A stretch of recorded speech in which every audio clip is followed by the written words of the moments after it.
दक्षिणमध्ये युतीची तुम्ही घोषणा केली कशा विभाग असणार आहे, कशा जागा वाटत? नांदेड दक्षिणमध्ये शिवसेना 16 जागा, राष्ट्रवादी 17 जागा लढवते. गेल्या 75 वर्षापासून चव्हाण परिवाराची सत्ता नांदेड शहरातली नगरपालिकेपासून तर महानगरपालिकेपर्यंत राहिलेली. आणि आपण बघता की शहरामध्ये वाहतुकीचा प्रचंड प्रश्न आहे. एक वेळेस मी सभापती असताना नांदेड शहराला 2 वेळा पाणी पुरवठा व्हायचा.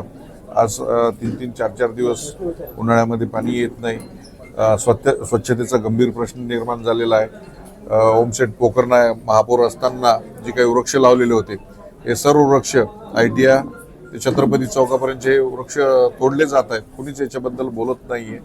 तेव्हा अशोकराव चव्हाण मुक्त नांदेड नवीन कार्यकर्त्यांच्या नवीन विचारांच्या लोकांकडे हे शहर दिलं पाहिजे.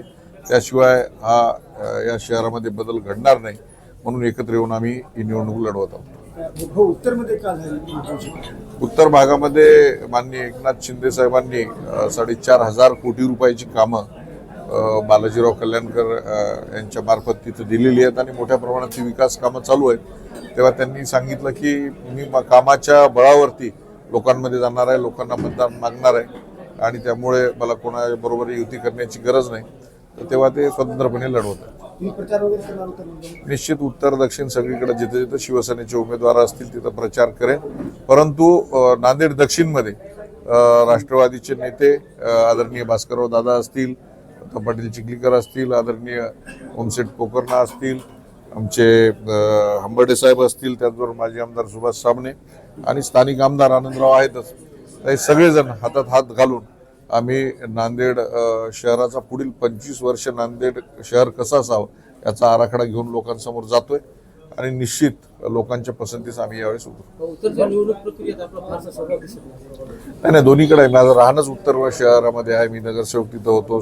माझं घर शेत सगळं तिथंच आहे. त्याच्यामुळं निश्चित दोन्हीकडे मी प्रचारामध्ये आहे.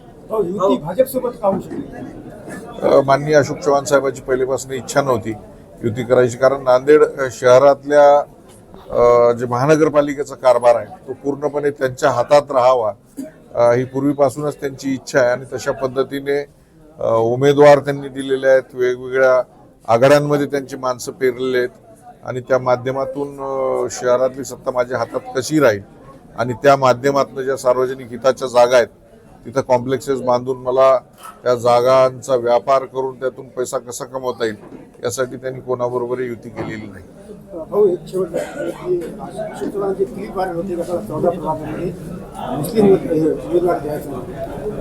नाही, ते याच्या संदर्भात त्यांनाच आपण बोलावं. आम्ही तर सर्व धर्माच्या सर्व जाती धर्माच्या लोकांना घेऊन आम्ही उमेदवाऱ्या दिलेल्या आहेत आणि एक वेगळा अजेंडा घेऊन आम्ही लोकांसमोर जात आहोत. प्रभाग क्रमांक 5 मध्ये दोन्ही उमेदवार